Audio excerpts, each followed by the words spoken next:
ನರೇಂದ್ರ ಮೋದಿ ಅವರ ನೇತೃತ್ವದ ಸಿಸಿಪಿಎ ಮತ್ತು ಸಿಸಿಎಸ್ ಸಭೆ ಮುಕ್ತಾಯವಾಗಿದೆ. ಭದ್ರತೆಯ ಮೇಲಿನ ಸಂಪುಟ ಸಮಿತಿಯ ಸಭೆ, ರಾಜಕೀಯ ವ್ಯವಹಾರಗಳ ಮೇಲಿನ ಸಂಪುಟ ಸಮಿತಿಯ ಸಭೆ ಕೆಲವೇ ಕ್ಷಣಗಳಲ್ಲಿ ಪ್ರಧಾನಿ ನರೇಂದ್ರ ಮೋದಿ ಅವರ ನೇತೃತ್ವದಲ್ಲೇ ಮೂರನೇ ಸಭೆ ಕೂಡ ಪ್ರಾರಂಭ ಆಗೋದಿದೆ.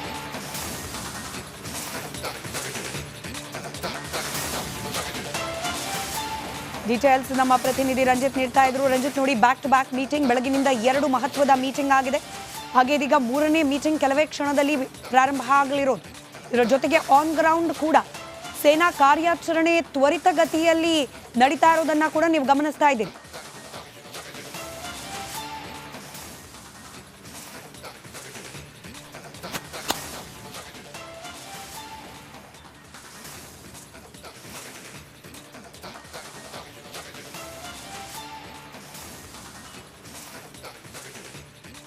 ಖಂಡಿತ ಸ್ಮಿತಾ, ನಿರಂತರವಾಗಿ ಪ್ರಧಾನಿ ನರೇಂದ್ರ ಮೋದಿ ನಿನ್ನೆಯಿಂದಲೂ ಕೂಡ ಮ್ಯಾರಥಾನ್ ಮೀಟಿಂಗ್ ಗಳನ್ನ ಮಾಡ್ತಾ ಇದ್ದಾರೆ.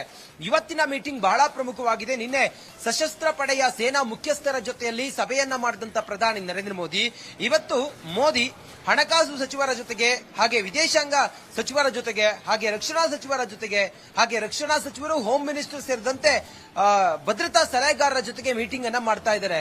ಈ ಮೀಟಿಂಗ್ ಭಾರಿ ಪ್ರಾಮುಖ್ಯತೆಯನ್ನ ಪಡೆದುಕೊಂಡಿದೆ, ಬಹಳ ಮಹತ್ವವನ್ನು ಪಡೆದುಕೊಂಡಿದೆ. ಯಾಕಂತ ಹೇಳಿದ್ರೆ ಪ್ರಧಾನಿ ನರೇಂದ್ರ ಮೋದಿ ಅವರು ತೆಗೆದುಕೊಳ್ಳುವಂತಹ ತೀರ್ಮಾನಗಳು ಅದು ದೇಶದ ಜನರ ಒಕ್ಕೊರಲ ಆಗ್ರಹ, ಪ್ರತೀಕಾರ.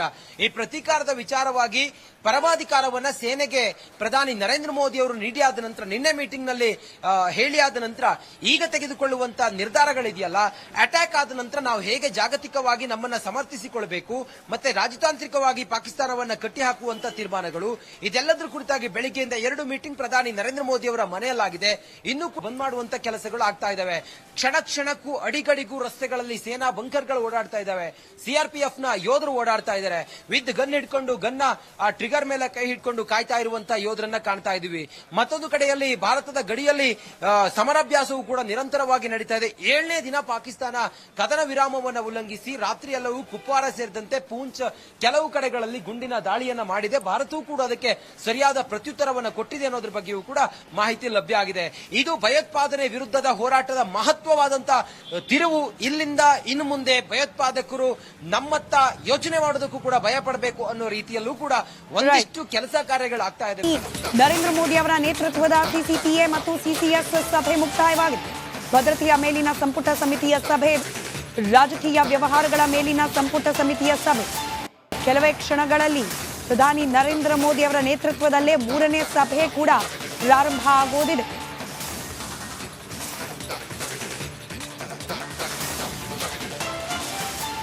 ಡೀಟೇಲ್ಸ್ ನಮ್ಮ ಪ್ರತಿನಿಧಿ ರಂಜಿತ್ ನೀಡ್ತಾ ಇದ್ರು. ರಂಜಿತ್, ನೋಡಿ, ಬ್ಯಾಕ್ ಟು ಬ್ಯಾಕ್ ಮೀಟಿಂಗ್, ಬೆಳಗಿನಿಂದ 2 ಮಹತ್ವದ ಮೀಟಿಂಗ್ ಆಗಿದೆ. ಹಾಗೆ ಇದೀಗ ಮೂರನೇ ಮೀಟಿಂಗ್ ಕೆಲವೇ ಕ್ಷಣದಲ್ಲಿ ಪ್ರಾರಂಭ ಆಗಲಿರೋದು. ಇದರ ಜೊತೆಗೆ ಆನ್ ಗ್ರೌಂಡ್ ಕೂಡ ಸೇನಾ ಕಾರ್ಯಾಚರಣೆ ತ್ವರಿತಗತಿಯಲ್ಲಿ ನಡೀತಾ ಇರೋದನ್ನ ಕೂಡ ನೀವು ಗಮನಿಸ್ತಾ ಇದ್ದೀರಿ.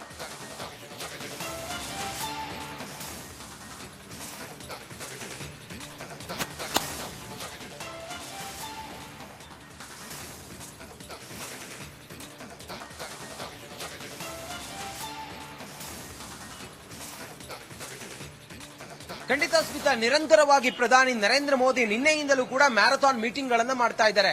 ಇವತ್ತಿನ ಮೀಟಿಂಗ್ ಬಹಳ ಪ್ರಮುಖವಾಗಿದೆ. ನಿನ್ನೆ ಸಶಸ್ತ್ರ ಪಡೆಯ ಸೇನಾ ಮುಖ್ಯಸ್ಥರ ಜೊತೆಯಲ್ಲಿ ಸಭೆಯನ್ನ ಮಾಡಿದಂತ ಪ್ರಧಾನಿ ನರೇಂದ್ರ ಮೋದಿ ಇವತ್ತು ಹಣಕಾಸು ಸಚಿವರ ಜೊತೆಗೆ, ಹಾಗೆ ವಿದೇಶಾಂಗ ಸಚಿವರ ಜೊತೆಗೆ, ಹಾಗೆ ರಕ್ಷಣಾ ಸಚಿವರ ಜೊತೆಗೆ, ಹಾಗೆ ರಕ್ಷಣಾ ಸಚಿವರು, ಹೋಮ್ ಮಿನಿಸ್ಟರ್ ಸೇರಿದಂತೆ ಭದ್ರತಾ ಸಲಹೆಗಾರರ ಜೊತೆಗೆ ಮೀಟಿಂಗ್ ಅನ್ನ ಮಾಡ್ತಾ ಇದ್ದಾರೆ. ಈ ಮೀಟಿಂಗ್ ಭಾರಿ ಪ್ರಾಮುಖ್ಯತೆಯನ್ನ ಪಡೆದುಕೊಂಡಿದೆ, ಬಹಳ ಮಹತ್ವವನ್ನು ಪಡೆದುಕೊಂಡಿದೆ. ಯಾಕಂತ ಹೇಳಿದ್ರೆ ಪ್ರಧಾನಿ ನರೇಂದ್ರ ಮೋದಿ ಅವರು ತೆಗೆದುಕೊಳ್ಳುವಂತಹ ತೀರ್ಮಾನಗಳು ಅದು ದೇಶದ ಜನರ ಒಕ್ಕೊರಲ ಆಗ್ರಹ, ಪ್ರತೀಕಾರ. ಈ ಪ್ರತೀಕಾರದ ವಿಚಾರವಾಗಿ ಪರಮಾಧಿಕಾರವನ್ನ ಸೇನೆಗೆ ಪ್ರಧಾನಿ ನರೇಂದ್ರ ಮೋದಿ ಅವರು ನೀಡಿ ಆದ ನಂತರ, ನಿನ್ನೆ ಮೀಟಿಂಗ್ ನಲ್ಲಿ ಹೇಳಿ ಆದ ನಂತರ ಈಗ ತೆಗೆದುಕೊಳ್ಳುವಂತಹ ನಿರ್ಧಾರಗಳಿದೆಯಲ್ಲ, ಅಟ್ಯಾಕ್ ಆದ ನಂತರ ನಾವು ಹೇಗೆ ಜಾಗತಿಕವಾಗಿ ನಮ್ಮನ್ನ ಸಮರ್ಥಿಸಿಕೊಳ್ಳಬೇಕು, ಮತ್ತೆ ರಾಜತಾಂತ್ರಿಕವಾಗಿ ಪಾಕಿಸ್ತಾನವನ್ನ ಕಟ್ಟಿಹಾಕುವಂತ ತೀರ್ಮಾನಗಳು, ಇದೆಲ್ಲದರ ಕುರಿತಾಗಿ ಬೆಳಿಗ್ಗೆಯಿಂದ 2 ಮೀಟಿಂಗ್ ಪ್ರಧಾನಿ ನರೇಂದ್ರ ಮೋದಿ ಅವರ ಮನೆಯಲ್ಲಾಗಿದೆ. ಇನ್ನೂ ಬಂದ್ ಮಾಡುವಂತ ಕೆಲಸಗಳು ಆಗ್ತಾ ಇದಾವೆ. ಕ್ಷಣಕ್ಕೂ ಅಡಿಗಡಿಗೂ ರಸ್ತೆಗಳಲ್ಲಿ ಸೇನಾ ಬಂಕರ್ಗಳು ಓಡಾಡ್ತಾ ಇದ್ದಾವೆ. ಸಿಆರ್ಪಿಎಫ್ ನ ಯೋಧರು ಓಡಾಡ್ತಾ ಇದ್ದಾರೆ. ವಿತ್ ಗನ್ ಹಿಡ್ಕೊಂಡು ಗನ್ನ ಆ ಟ್ರಿಗರ್ ಮೇಲೆ ಕೈ ಹಿಡ್ಕೊಂಡು ಕಾಯ್ತಾ ಇರುವಂತಹ ಯೋಧರನ್ನ ಕಾಣ್ತಾ ಇದೀವಿ.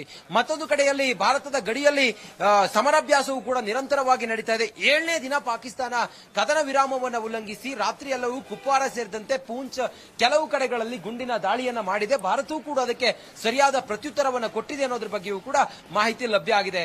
ಇದು ಭಯೋತ್ಪಾದನೆ ವಿರುದ್ಧದ ಹೋರಾಟದ ಮಹತ್ವವಾದಂತಹ ತಿರುವು. ಇಲ್ಲಿಂದ ಇನ್ನು ಮುಂದೆ ಭಯೋತ್ಪಾದಕರು ನಮ್ಮತ್ತ ಯೋಚನೆ ಮಾಡೋದಕ್ಕೂ ಕೂಡ ಭಯ ಪಡಬೇಕು ಅನ್ನೋ ರೀತಿಯಲ್ಲೂ ಕೂಡ ಒಂದಿಷ್ಟು ಕೆಲಸ ಕಾರ್ಯಗಳಾಗ್ತಾ ಇದಾವೆ.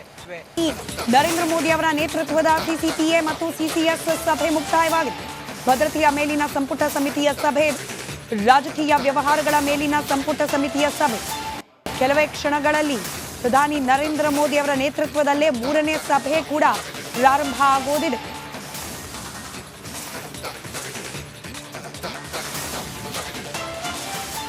ಡೀಟೇಲ್ಸ್ ನಮ್ಮ ಪ್ರತಿನಿಧಿ ರಂಜಿತ್ ನೀಡ್ತಾ ಇದ್ರು. ರಂಜಿತ್, ನೋಡಿ, ಬ್ಯಾಕ್ ಟು ಬ್ಯಾಕ್ ಮೀಟಿಂಗ್, ಬೆಳಗಿನಿಂದ 2 ಮಹತ್ವದ ಮೀಟಿಂಗ್ ಆಗಿದೆ. ಹಾಗೆ ಇದೀಗ 3ನೇ ಮೀಟಿಂಗ್ ಕೆಲವೇ ಕ್ಷಣದಲ್ಲಿ ಪ್ರಾರಂಭ ಆಗಲಿರೋದು. ಇದರ ಜೊತೆಗೆ ಆನ್ ಗ್ರೌಂಡ್ ಕೂಡ ಸೇನಾ ಕಾರ್ಯಾಚರಣೆ ತ್ವರಿತಗತಿಯಲ್ಲಿ ನಡೀತಾ ಇರೋದನ್ನ ಕೂಡ ನೀವು ಗಮನಿಸ್ತಾ ಇದ್ದೀರಿ.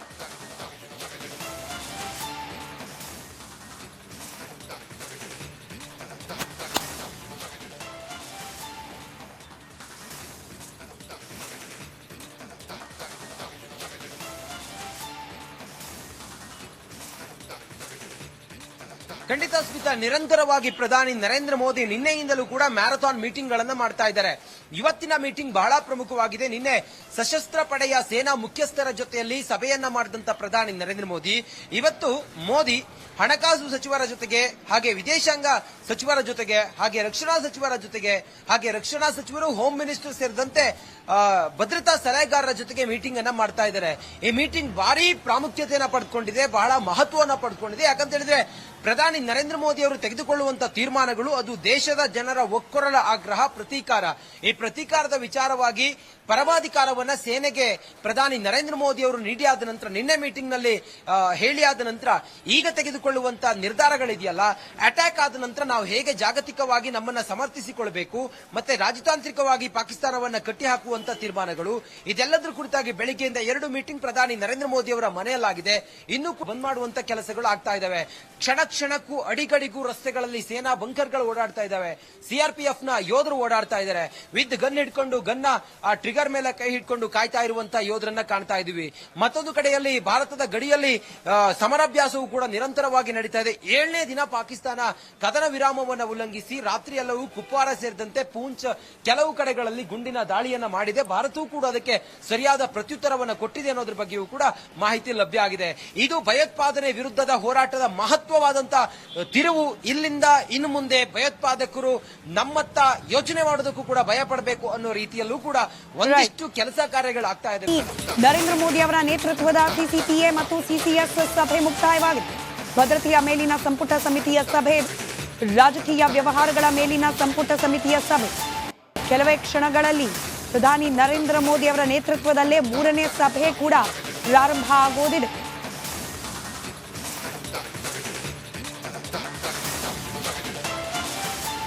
ಡೀಟೇಲ್ಸ್ ನಮ್ಮ ಪ್ರತಿನಿಧಿ ರಂಜಿತ್ ನೀಡ್ತಾ ಇದ್ರು. ರಂಜಿತ್, ನೋಡಿ, ಬ್ಯಾಕ್ ಟು ಬ್ಯಾಕ್ ಮೀಟಿಂಗ್, ಬೆಳಗಿನಿಂದ 2 ಮಹತ್ವದ ಮೀಟಿಂಗ್ ಆಗಿದೆ. ಹಾಗೆ ಇದೀಗ 3ನೇ ಮೀಟಿಂಗ್ ಕೆಲವೇ ಕ್ಷಣದಲ್ಲಿ ಪ್ರಾರಂಭ ಆಗಲಿರೋದು. ಇದರ ಜೊತೆಗೆ ಆನ್ ಗ್ರೌಂಡ್ ಕೂಡ ಸೇನಾ ಕಾರ್ಯಾಚರಣೆ ತ್ವರಿತಗತಿಯಲ್ಲಿ ನಡೀತಾ ಇರೋದನ್ನ ಕೂಡ ನೀವು ಗಮನಿಸ್ತಾ ಇದ್ದೀರಿ.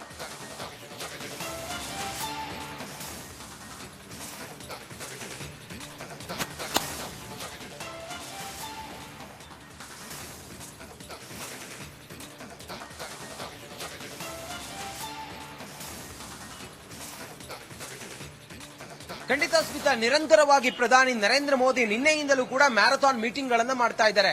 ಇವತ್ತಿನ ಮೀಟಿಂಗ್ ಬಹಳ ಪ್ರಮುಖವಾಗಿದೆ. ನಿನ್ನೆ ಸಶಸ್ತ್ರ ಪಡೆಯ ಸೇನಾ ಮುಖ್ಯಸ್ಥರ ಜೊತೆಯಲ್ಲಿ ಸಭೆಯನ್ನ ಮಾಡಿದಂತ ಪ್ರಧಾನಿ ನರೇಂದ್ರ ಮೋದಿ ಇವತ್ತು ಹಣಕಾಸು ಸಚಿವರ ಜೊತೆಗೆ, ಹಾಗೆ ವಿದೇಶಾಂಗ ಸಚಿವರ ಜೊತೆಗೆ, ಹಾಗೆ ರಕ್ಷಣಾ ಸಚಿವರ ಜೊತೆಗೆ, ಹಾಗೆ ರಕ್ಷಣಾ ಸಚಿವರು, ಹೋಮ್ ಮಿನಿಸ್ಟರ್ ಸೇರಿದಂತೆ ಭದ್ರತಾ ಸಲಹೆಗಾರರ ಜೊತೆಗೆ ಮೀಟಿಂಗ್ ಅನ್ನ ಮಾಡ್ತಾ ಇದ್ದಾರೆ. ಈ ಮೀಟಿಂಗ್ ಭಾರಿ ಪ್ರಾಮುಖ್ಯತೆಯನ್ನ ಪಡೆದುಕೊಂಡಿದೆ, ಬಹಳ ಮಹತ್ವವನ್ನು ಪಡೆದುಕೊಂಡಿದೆ. ಯಾಕಂತ ಹೇಳಿದ್ರೆ ಪ್ರಧಾನಿ ನರೇಂದ್ರ ಮೋದಿ ಅವರು ತೆಗೆದುಕೊಳ್ಳುವಂತ ತೀರ್ಮಾನಗಳು ಅದು ದೇಶದ ಜನರ ಒಕ್ಕೊರಲ ಆಗ್ರಹ ಪ್ರತೀಕಾರ. ಈ ಪ್ರತೀಕಾರದ ವಿಚಾರವಾಗಿ ಪರಮಾಧಿಕಾರವನ್ನ ಸೇನೆಗೆ ಪ್ರಧಾನಿ ನರೇಂದ್ರ ಮೋದಿ ಅವರು ನೀಡಿಯಾದ ನಂತರ ನಿನ್ನೆ ಮೀಟಿಂಗ್ ನಲ್ಲಿ ಹೇಳಿಯಾದ ನಂತರ ಈಗ ತೆಗೆದುಕೊಳ್ಳುವಂತ ನಿರ್ಧಾರಗಳಿದೆಯಲ್ಲ, ಅಟ್ಯಾಕ್ ಆದ ನಂತರ ನಾವು ಹೇಗೆ ಜಾಗತಿಕವಾಗಿ ನಮ್ಮನ್ನ ಸಮರ್ಥಿಸಿಕೊಳ್ಳಬೇಕು ಮತ್ತೆ ರಾಜತಾಂತ್ರಿಕವಾಗಿ ಪಾಕಿಸ್ತಾನವನ್ನ ಕಟ್ಟಿ ಹಾಕುವಂತ ತೀರ್ಮಾನಗಳು, ಇದೆಲ್ಲದರ ಕುರಿತಾಗಿ ಬೆಳಿಗ್ಗೆಯಿಂದ 2 ಮೀಟಿಂಗ್ ಪ್ರಧಾನಿ ನರೇಂದ್ರ ಮೋದಿ ಅವರ ಮನೆಯಲ್ಲಾಗಿದೆ. ಇನ್ನೂ ಬಂದ್ ಮಾಡುವಂತ ಕೆಲಸಗಳು ಆಗ್ತಾ ಇದಾವೆ. ಕ್ಷಣ ಕ್ಷಣಕ್ಕೂ ಅಡಿಗಡಿಗೂ ರಸ್ತೆಗಳಲ್ಲಿ ಸೇನಾ ಬಂಕರ್ಗಳು ಓಡಾಡ್ತಾ ಇದಾವೆ. ಸಿಆರ್ಪಿಎಫ್ ನ ಯೋಧರು ಓಡಾಡ್ತಾ ಇದ್ದಾರೆ. ವಿತ್ ಗನ್ ಹಿಡ್ಕೊಂಡು ಗನ್ನ ಆ ಟ್ರಿಗರ್ ಮೇಲೆ ಕೈ ಹಿಡ್ಕೊಂಡು ಕಾಯ್ತಾ ಇರುವಂತಹ ಯೋಧರನ್ನ ಕಾಣ್ತಾ ಇದೀವಿ.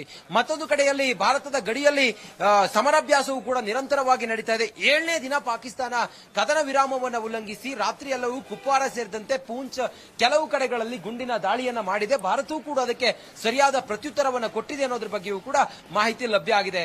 ಇದು ಭಯೋತ್ಪಾದನೆ ವಿರುದ್ಧದ ಹೋರಾಟದ ಮಹತ್ವವಾದಂತಹ ತಿರುವು. ಇಲ್ಲಿಂದ ಇನ್ನು ಮುಂದೆ ಭಯೋತ್ಪಾದಕರು ನಮ್ಮತ್ತ ಯೋಚನೆ ಮಾಡೋದಕ್ಕೂ ಕೂಡ ಭಯ ಪಡಬೇಕು ಅನ್ನೋ ರೀತಿಯಲ್ಲೂ ಕೂಡ ಒಂದಿಷ್ಟು ಕೆಲಸ ಕಾರ್ಯಗಳಾಗ್ತಾ ಇದಾವೆ.